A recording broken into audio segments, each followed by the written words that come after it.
My name is Alex, and I was born in Hungary, but I spent most of my adult life in the UK. I was based in Wimbledon, Southwest London, and just over 5.5 years, I decided to move to the beautiful Swiss Alps, where I'm currently based. I'm working as an international mountain leader. I'm a qualified polar guide, a mountain bike guide, and I'm a professional photographer. And let's also just slip in that you have also climbed how many summits of the big summits? I climbed them all, Sarah, all the 7 summits. You became the first Hungarian to climb the 7 summits, which is absolutely awesome. So we first spoke to you, actually, you came on the Tough Girl podcast on August 25th, 2020 to share more of your story. And during that episode, you share more about growing up in Hungary, coming from a sporty family, deciding to move to the UK, making a change in your life. You talk more about falling in love with the mountains, making the decision to climb the 7 summits, overcoming your fear of heights, putting in a plan to climb the 7 summits. You talk through all the different practical steps that you went through. You talk about bits of information from the climb, the research, what it was like being out on the mountain, why climbing Aconcagua was so hard. You talk about struggling with injury and turning negatives into positives, and what it was like dealing with the adventure blues. A lot has happened since we spoke to you on August 25th, 2020. So let's jump into it. What have been some of the biggest changes that have happened over the past couple of years? I think definitely one of the biggest changes has been moving from London, moving from the UK to the mountains in Switzerland. And I remember when you and I chatted last time, I already had this plan to come and live in the mountains. And to be honest, I had been thinking about moving from London, but I wanted to happen naturally and organically. I didn't want to run away from London. I was waiting for an opportunity. I was waiting for like a sign. And yes, in 2020, during COVID, I packed up my car. I drove over to St. Moritz in Switzerland, and I haven't looked back. Oh, I love that. And what has life that's a tongue twister. What has life been like in Switzerland? Because were you a qualified international mountain leader at that point? When do you moved over to Switzerland? Is that when you started sort of gaining more of the qualifications? I wasn't. So I was a qualified mountain bike guide before I moved here. And when I moved here, I realized, do you know what? After a summer of playing in the mountains and just absolutely, I just fell in love with this place on day one. I knew that the way forward for me, the next chapter in my life will be to qualify as an IML. And that's what I did. I picked up a couple of jobs here. Like I had 2 part-time jobs, seasonal jobs. And the second the season was over, I was back in my car, driving across Europe, coming back to the UK, going off to Scotland, finishing my mountain leader qualification, then entering my IML. And that's what I was doing. I was yoing back and forth. And how are you making a living at this point? Was that through guiding work? At that point, I had 2 jobs. So I picked up a job in a mountaineering shop in St. Moritz. It was a part-time job during my first year. And the other part-time job was actually on the mountain. I worked for one of the mountain companies here. It was a ski slope, and I had 2 decent jobs because even though they're not really related to what I do now or what, marketing, what I used to do, but to come and live in a completely new place and not knowing the language and, not speaking German and not knowing anyone, for me to have these jobs were just the absolute perfect kickstart, really, in a completely new place. So have you managed to build like a community and connect with other individuals who love what you do? Oh, that's a really, really good question. Like, I really thought I would. So my job working for this mountaineering company, in the shop, everybody else was like into rock climbing and skiing. And I thought, oh my God, this is great. Some people my age, some are younger, some are older. And what I realized is that these guys and girls were locals, born and bred here, and they have a very tight friendship group. And it was really, really hard to break in. And I don't really like to force myself onto people. So I just ended up kind of doing things on my own. And the other reason I ended up doing things on my own is because even though I was working for these two companies part time, every time I had, free time or a day off, I was in the mountains and I was planning routes. I was, checking the weather. I was checking my watch. Okay, there's a stream here. What if in the future I end up coming back here with guests, already subconsciously, I was preparing for what I'm doing now, guiding. So maybe I should have been more active in making friends, but instead I was really focusing on spending time in the mountains and putting together these routes, both for the winter and the summer. But I did end up making friends, and I would say these friends are from the UK or from France, and we just ended up finding, things to do together, like mountain biking and trail running and hiking. And it's such an amazing bond here. Every time you want to meet up with someone, it's not about let's go for dinner. It's about, okay, let's go for a hike first and then let's see where that takes us. Yes. And I also think actually there's nothing wrong with prioritizing yourself, like, your dreams and goals, because the International Mountain Leader qualification, it's like Yeah. the top qualification you Yeah. can get. Like there's a huge amount of work that's going in on it. And actually sometimes it is about knuckling down. Obviously Yeah. there is a balance to that. Talk us through like gaining your IML. Like had you already started this process back when you were in the UK, or did you sort of were you starting from the beginning after you moved to Switzerland, and how long did this journey take you? Yeah, it took me a couple of years, and as you know, this journey, you can't start it with jumping into IML winter assessment. You have to start from the bottom. That means you have to do the ML, the Mountain Leader training course. And even for the Mountain Leader training course, they want to see a logbook. They want to see where you hiked, where you've been. And of course, me being me, I wanted to show a variety of routes that I've done and places. So I didn't just go to the Cairngorms and logged a couple of hikes.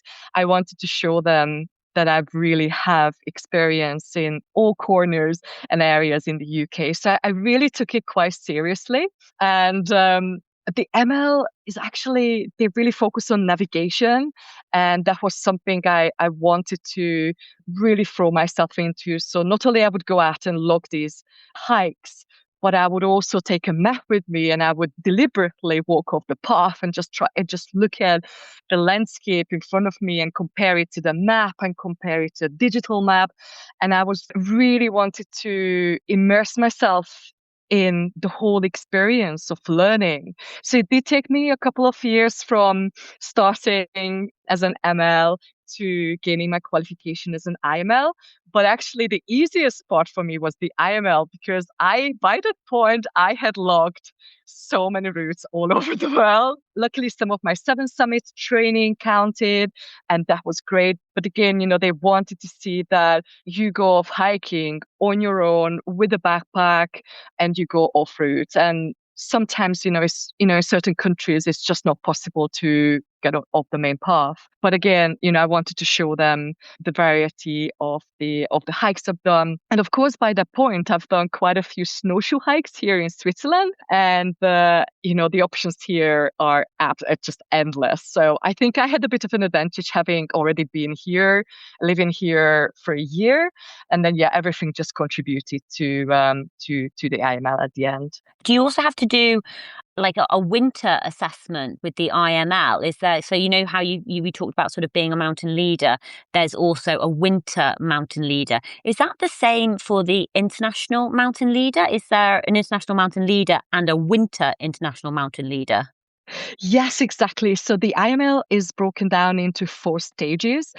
IML summer training. Once you completed that, usually, you take some time to go and, work on your logbook and work on navigation and the skills that you need to. And then you can apply for the IML summer assessment. Now, once you pass that, then you have to do the IML winter training. And again, usually people need some time to work on their winter skills. That for me probably was one of the easiest and the most fun part as well. I love snow. I love being in high mountains. I love snowy mountains. And then again, they want you to take some time and work on your skills in navigation and your weaknesses and prepare yourself for the winter assessment. And what they also want to see is that by this point, you're not just going to kind of go off and, you know, you may know the names of the mountains around you, but what they really want to see is that you can look after your guests. So during the training and during the assessment, the guests would be our colleagues, our training partners, and the others at the assessment. And then you would form a group. You would be a group leader, and the instructors really want to see how you treat people. It's all about people management and any issues coming up. And also, they want to see that you know about the environment, that you can entertain them. When you take a break, you can talk about the weather, or you can talk about the flora and fauna, the wildlife you see. So by the time you get to that IML winter assessment, you are really an all-round mountain leader. Do you need all of those qualifications before you can go and become a polar guide, or is that sort of separate? Yeah, the polar guide was completely separate. Luckily, there were a couple of skills that they looked at. They were like, okay, we can accept that. But again, they want to see polar knowledge. They want to see time spent in the Arctic, and not just on the expedition ships that I work on. They want to see that you skied across some icy plateaus. They want to see that you are able to survive in these places, and that you have the knowledge, the knowledge as well. And definitely, being an IML helped because they knew that I had some pretty good navigation skills. But those are in the mountains. It's a complete different kettle of fish, in a complete whiteout on a polar plateau. And of course, it's complete different thing when you are on an expedition ship and I'm driving a zodiac boat in Antarctica, the weather comes in, it's a whiteout, 2 meters of swell, and I have to navigate back to the ship. So they also want to see that I've done a certain number of days on these expedition ships as well. They want to see the lectures, even the lectures and the recaps that I do. Again, just to prove, I had to send in a couple of my lectures that I had taped, and they want to see, again, how much you know about the environment and how do you share that? How do you educate people? And this is something that I put a lot of emphasis on, even in my own guiding, especially here in the Alps. When I take people in the mountains, in the summer, in the winter, we always talk about the environment, the glaciers, and the mountains. So it's actually both qualifications. Just I feel like they're exactly what I should have been doing a long time ago. So how did that work with, especially with the polar expedition qualification? Like, are you working out in the Arctic and Antarctica? Yeah.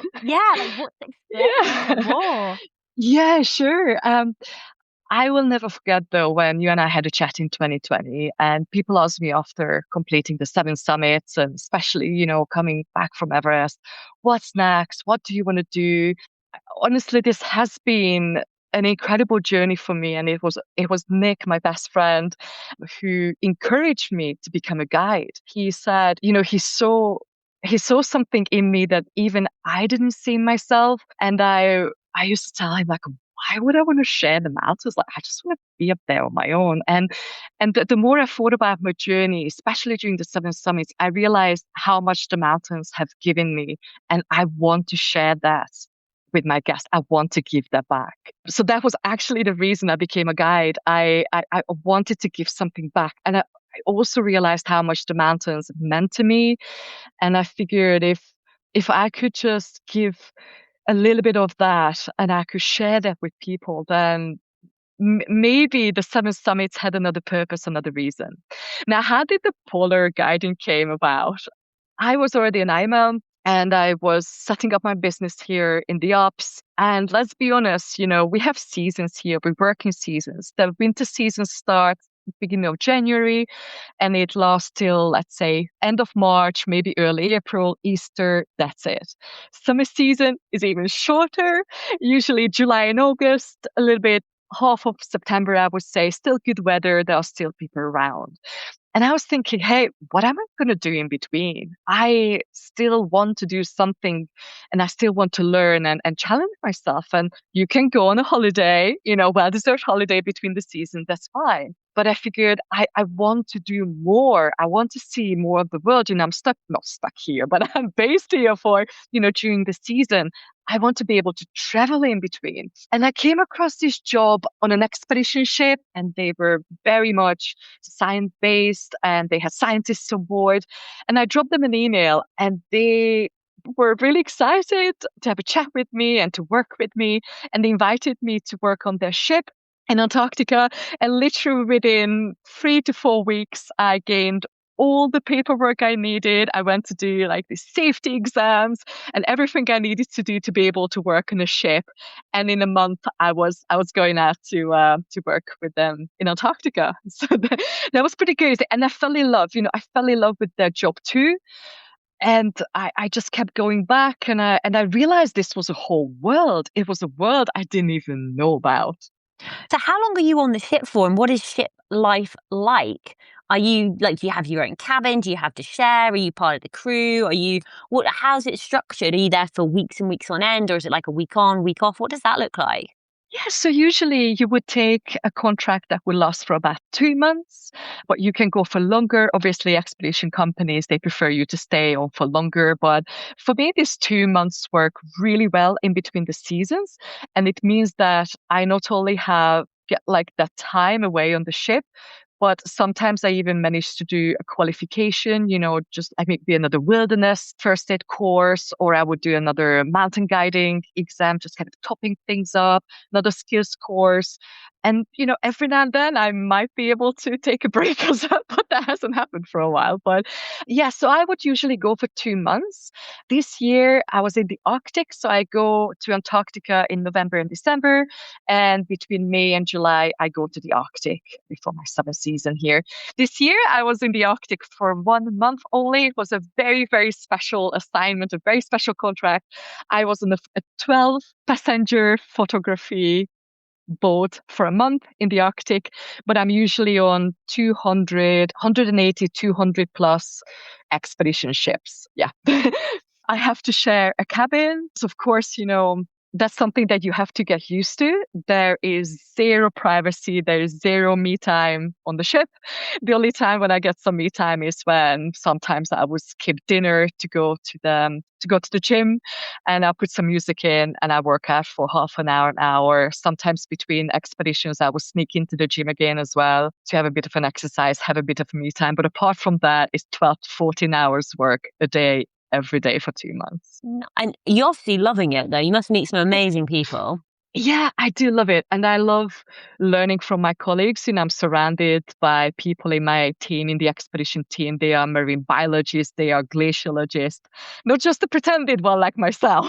I just love the glaciers, but actual like people with PhDs and clever and passionate people who may not have the guiding background that I have. So this is what I bring in to the team. And I'm the lead crevasse rescue guy. So when we do ice landings in Antarctica, I'm the one who goes out on a piece of ice, on a piece of rope, poke around, and I'm the one who's on the radio with the captain. And when I say, yes, it is safe to land, then we can land our guests and other colleagues on a piece of winter ice that in a week time might be melted away. So I definitely bring in that kind of guiding side.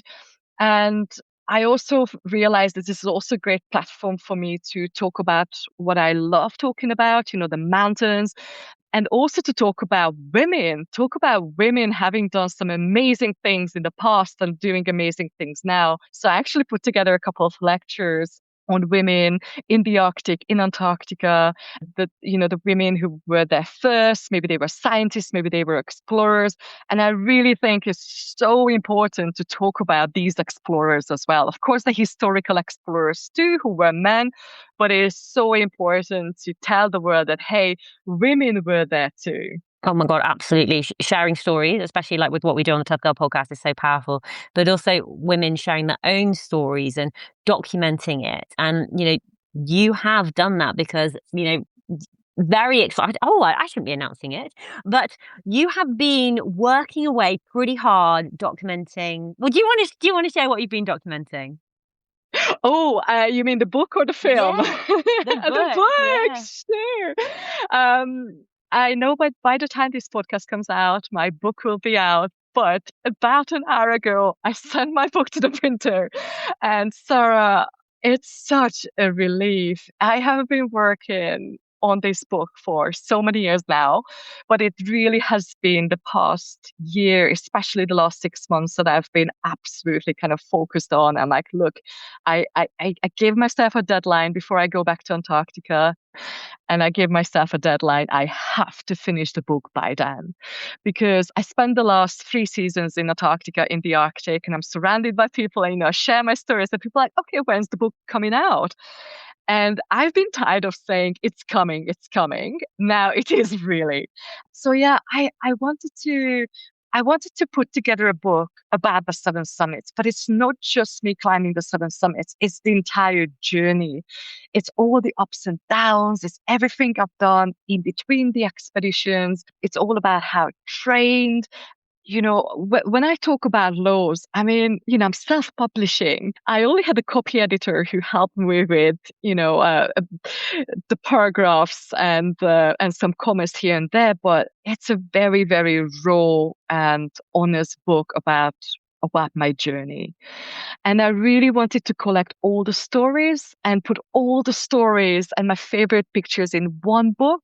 And I figured, okay, once I've got this book, what else I can do with it? So in each chapter, I dedicated to each of the seven summits.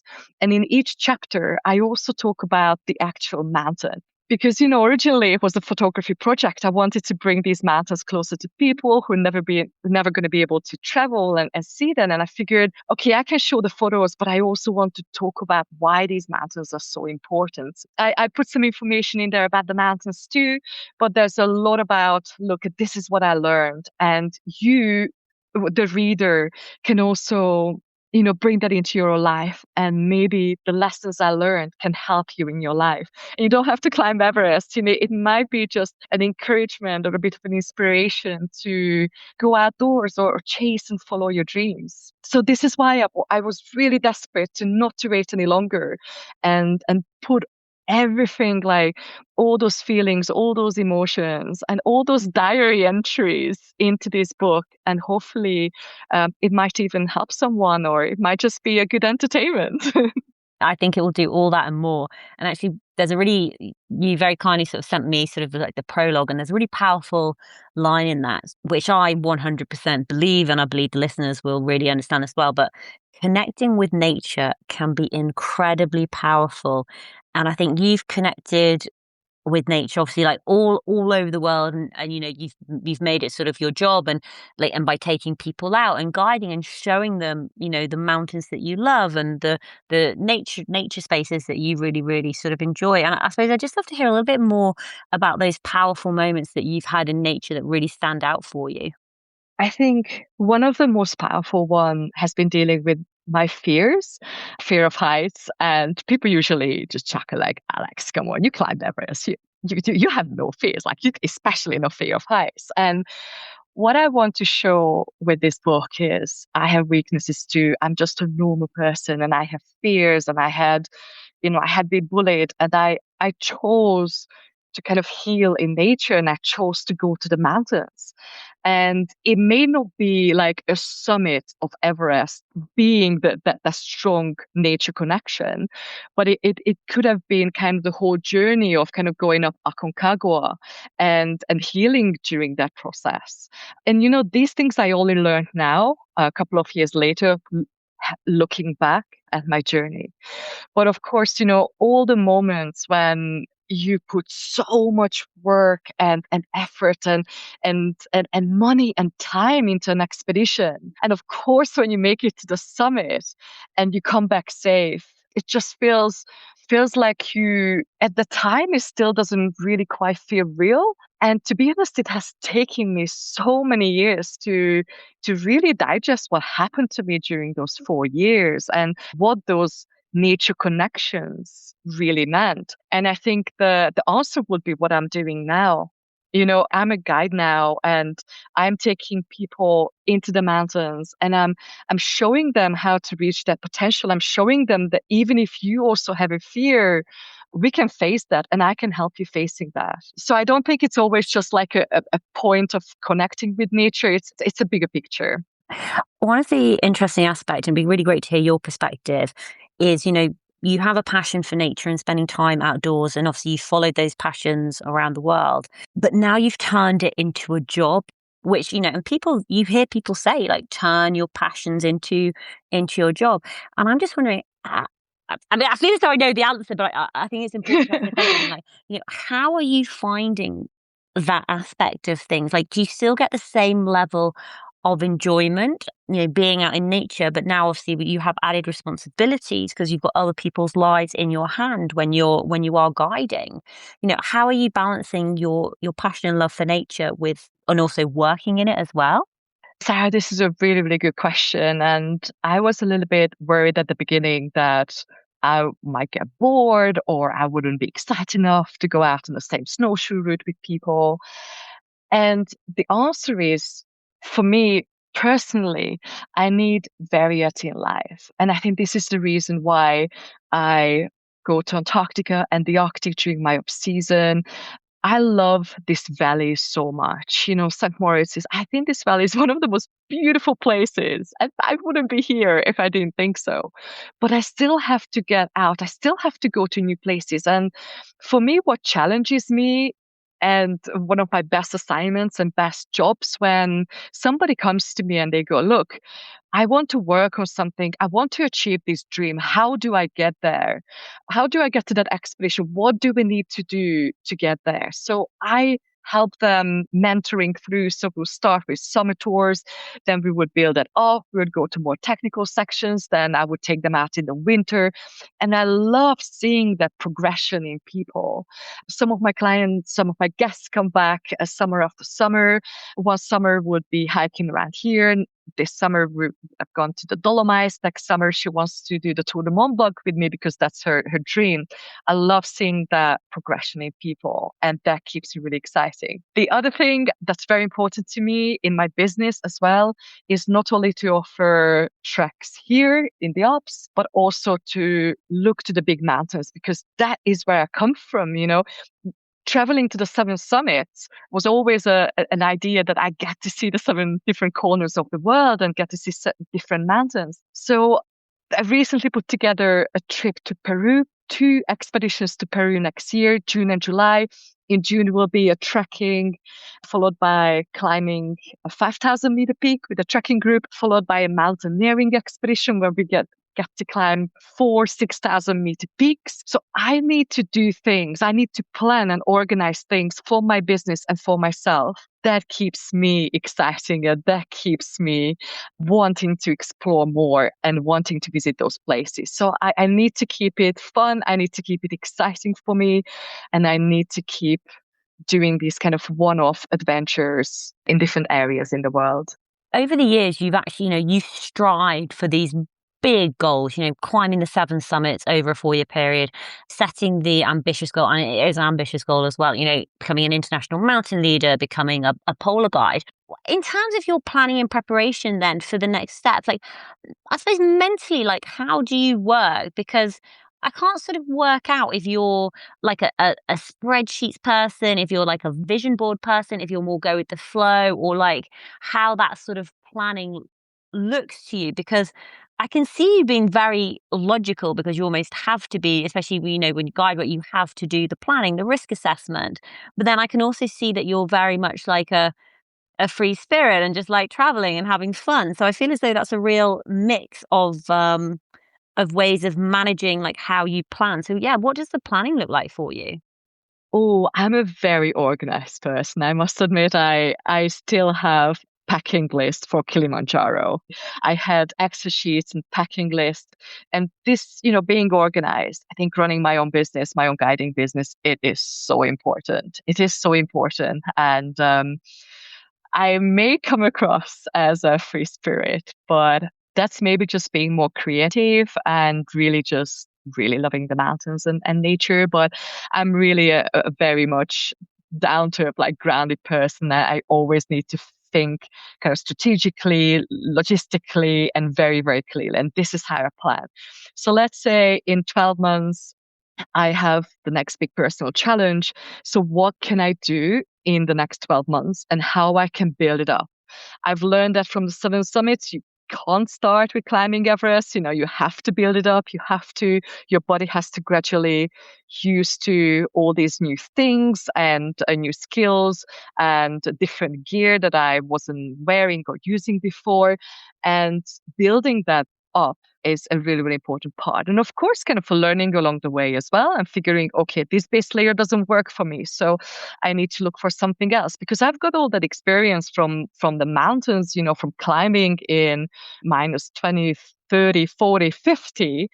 But I'm trying something a little bit different. And I think it will require for me to learn new things. But I'm so happy I'm going to be able to bring in everything I learned during my mountaineering years and being a guide. So I just like I did 2014 when I said to Nick, I'm going to climb the seven summits. And that evening in London, I wrote down a piece of paper, all the 7 days of the mountains and their weather windows. I'm going to do exactly the same now. What can I do in the next 12 months? Where am I going to be? Am I going to be on the ship? Okay, I'm going to be in the ship the next 2 months, which means I get to work out in the gym. Okay, what plan do I need to not to skip a session? What plan do I need? Who could help me? Give me a plan to say, okay, this is your plan for the next 2 months in the gym on the ship. And then I come back and it's going to be my guiding exercise. So what can I do here during that 3 to 4 months in winter conditions? And then the next, I go to the Arctic and then summer follows. So I look at my calendar and I basically plan everything, my guiding, all the expedition ship jobs, my international guiding and my personal challenge together. And I think I'm just really, really lucky that where I live and what I do is I can really make the best of that. I live at altitude as well, which is hugely helpful for any challenges. And I'm really, really the person who makes plans like 12 months in advance. I've got a notebook. I'm writing things down because I really like, handwriting. And I would put that into my laptop in an Excel sheet that I can bring up anytime and update. So yeah, just a long-winded answer to your question, but I'm really an organized person who needs to see things written down in columns and, in different parts as well. Okay, this is going to be the gear, this is going to be the clothing, this is going to be my nutrition. So, breaking everything into different parts and work on them. Oh, I love that. That makes me feel really happy. I like the organization and like the planning and everything else. And I also do think it is important to set these like big challenging goals and actually sort of have a sort of a project that you're working towards, which I think is awesome. So one of the things you've got an amazing website by the way, but one of the things that I've noticed on it is that you do offer something on International Women's Day, which I think is wonderful. Would you like to share more about what you do on International Women's Day? Yes, I do. Every winter and every International Women's Day on the 8th of March, I offer a free snowshoe tour for women. And this has actually been something that I've been really, really looking forward to and something that is very, very important to me. Taking a day off my busy guiding season in the winter, especially in the high season, it was never even a question that I want to do it. Of the first time, the feedback was so incredible from the women, and they come from like 6-7 hour train journey from the other corner of Switzerland, and I didn't understand why. So this is the first time, and I take the girls to Moritz Glacier, and there are these beautiful ice caves there. Like you walk in, and they're so powerful and so beautiful, and the tens of thousands of years of ice just right around you. So we went into the caves, we took lots of pictures, and we sat down to have a picnic under the glacier. And I asked them, I said, girls, like, do you mind if I ask you one by one, if you could just tell me, why did you come? And what do you think you gained from it? And every single girl said, well, You don't really have women tours. You don't really have women's tours that you feel safe and it's organized and you feel like you can learn new things and go to new places. And I was so proud that these girls, they took the courage to come and meet me. And I'm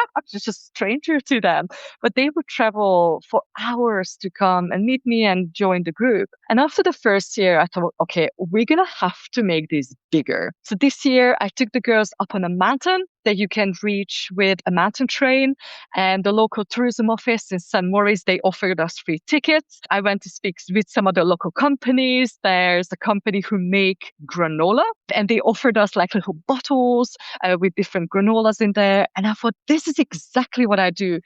This is exactly what I want to do. I want to bring together the local communities and local companies as well for a really, really good cause. And honestly, when you are up there on the mountain and the sun is shining and you've got snowshoes on and, the snow is crunching under the snow, it's such a beautiful feeling. And this year, for about a few moments, I stayed behind and I let the girls lead. And this is something I do in my guiding as well. When I know there's a safe section coming, I would let one of my guests to lead for them to experience what it is to be at the front of the group, what it is to make a decision. So anyway, I'm behind the group in the back of the group and I'm looking at the mountain. The girls are going up on the trail in front of me. And I was so happy.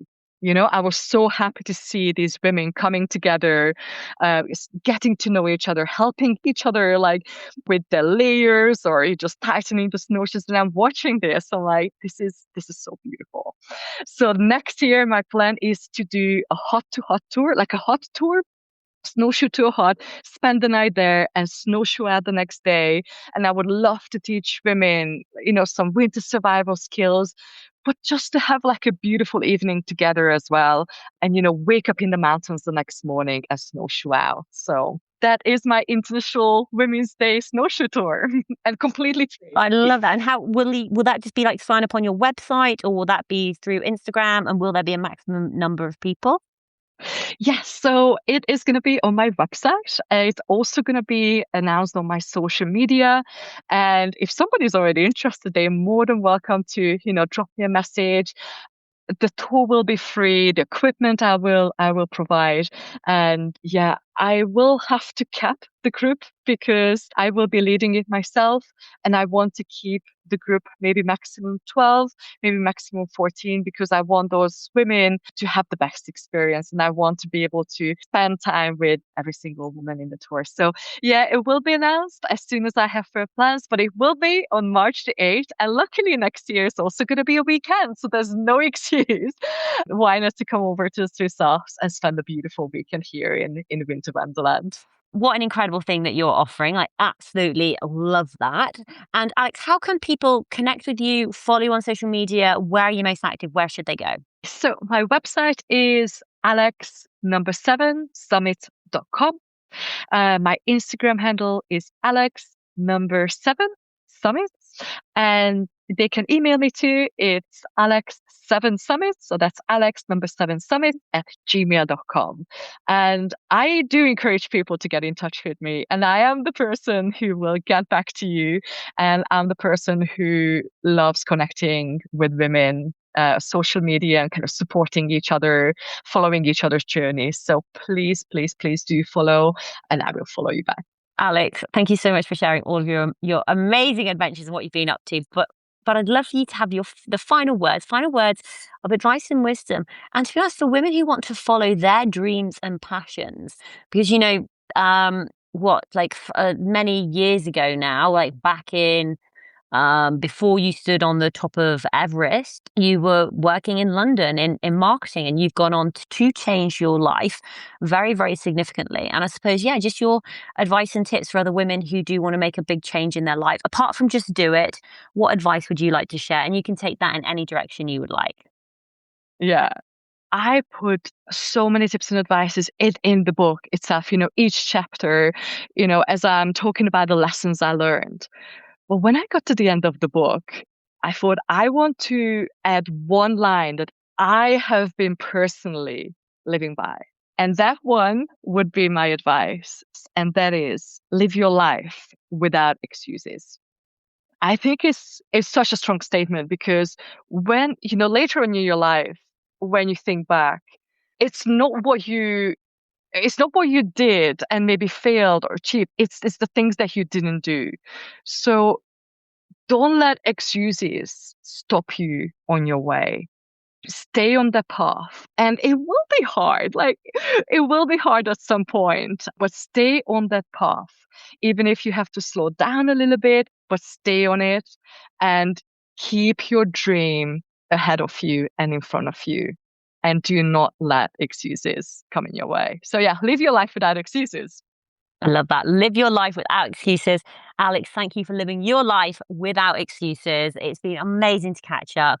Massive congratulations on the book. And thank you for sharing what you're doing for International Women's Day in 2026. Just absolutely incredible.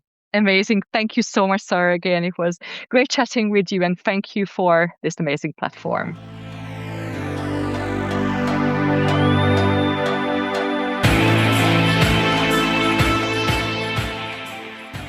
Hey, tribe. I really hope you enjoyed that episode with Alex. I always love doing Tough Girl Podcast extra episodes. It's just such a fantastic opportunity to catch up with our previous guests to see what they have been up to. And on the website, toughgirlchallenges.com, there is a dedicated page where all of the Tough Girl Podcast extra episodes are. And it's just amazing, especially because the podcast has been going for over 10 years now. And a couple of the women, they were like 10 years into their journey. And it's just amazing to hear how their lives have changed, what's different, how they've grown, how they've evolved, what the different skills are that they've learned, the different goals that they've gone after. So amazing to catch up with Alex. And as she mentioned, she is organising an event for International Women's Day. If you are a member of the Tough Girl Tribe, which is a closed Facebook community that I run, all of the information is going to be available in that space. So I would love for you to check it out. I would love for you to connect with Alex. I'd love for you to go on this trip to Switzerland. It sounds absolutely incredible. What a fantastic opportunity to go and spend time on International Women's Day over that weekend, snowshoeing with other incredible women. So it is limited to 12 spaces. But Alex is obviously, she's a fantastic person. She's got all of the qualifications, certified mountain and polar professional. She's climbed Everest. She's climbed all of the 7 summits. She's an expedition guide in the Arctic and Antarctica. She is so knowledgeable. And as you've heard through the podcast, just so friendly.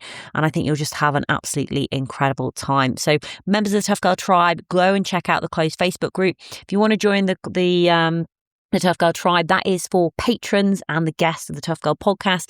To become a patron, visit Patreon, patreon.com/Tough Girl podcast, or you can become a patron via PayPal. Just do an annual donation via PayPal and then just apply to join the Tough Girl Tribe. There's a couple of questions, answer those questions, and then you can come and join an amazing community of women online. Thank you again for listening to the Tough Girl podcast. All that's left for me to say is, wherever you are, whatever you are doing, give it your all, give it 110%, get after it, go for it, believe in yourself because I believe in you. Take care, lots of love, and I'll speak to you soon. Bye.